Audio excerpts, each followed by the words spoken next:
पंढरपूर नगरपालिका हद्दीमध्ये कराड नाक्यापासून 2 मिनिटांच्या अंतरावर श्रीमंत सुधाकर पंत परिचारक चौक नजीक सर्व सुविधांनी युक्त राहण्यासाठी अतिउत्तम असे सुंदर प्लॉट शुभम कॅपिटल प्रस्तुत सागर डेव्हलपर्सच्या माध्यमातून आम्ही घेऊन आलो आहोत. शुभम नगर फेज 1 1.5 गुंठ्याच्या पुढे प्लॉट उपलब्ध. संपूर्ण प्लॉटिंगला तारेचे कंपाऊंड, प्रशस्त 30 फूट रुंदीचे रस्ते, स्ट्रीट लाईटची सोय, प्लांटेशन, बाकडे, प्लॉट डिमार्केशन. चला तर मग त्वरित बुक करा आपल्या हक्काचा प्लॉट. संपर्क कराड रोड पंतनगर शेजारी पंढरपूर. मोबाईल नंबर 9763 037 257 87 88 15 17 39 84 91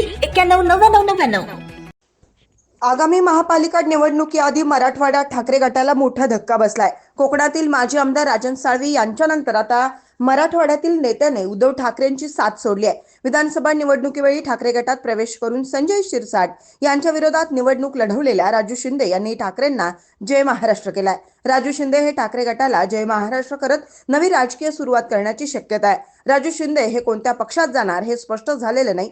माजी खासदार चंद्रकांत खैरे यांच्या कार्यपद्धतीवर नाराजी दर्शवत राजू शिंदे यांनी पक्षाच्या सदस्यत्वाचा राजीनामा दिलाय. राजू शिंदे यांच्या राजीनाम्यामुळे मराठवाड्यात ठाकरेंना धक्का बसलाय.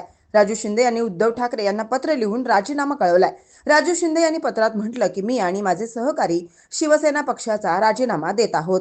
शिवसेना पक्षप्रमुख उद्धव ठाकरे आणि अंबादास दानवे यांच्यावर विश्वास ठेवून पक्षप्रवेश केला होता. माझ्यावर विश्वास ठेवून उमेदवारी दिली. मी काही कारणास्तव माजी खासदार चंद्रकांत खैरे यांच्याबद्दल माझी नाराजी आहे. त्यामुळे माझे सर्व समर्थक सहकारी यांच्यासह शिवसेना पक्ष आणि विधानसभा प्रमुख पदाचा राजीनामा देण्याचं ठरवलंय.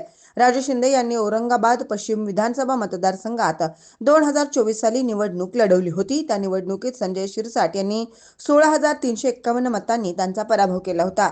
राजू शिंदे यांना 1,06,147 मते पडली होती, तर शिंदे गटाचे नेते संजय शिरसाट यांना 1,22,498 मते मिळाली होती. त्यामुळे राजू शिंदे यांना मराठवाड्यातील महत्त्वाचा नेता म्हणून पाहिलं जात होतं. मात्र त्यांनी उद्धव ठाकरेंना पत्र लिहून साथ सोडली आहे. शिंदे यांनी पुढील वाटचालीविषयी अद्याप जाहीर केलेलं नाही. ताज्या घडामोडी पाहण्यासाठी आमच्या YouTube चॅनलवरील PVR म्हणजेच पंढरी वार्ता या न्यूजला सबस्क्राईब करा आणि शेजारील बेल आयकॉनवर क्लिक करा.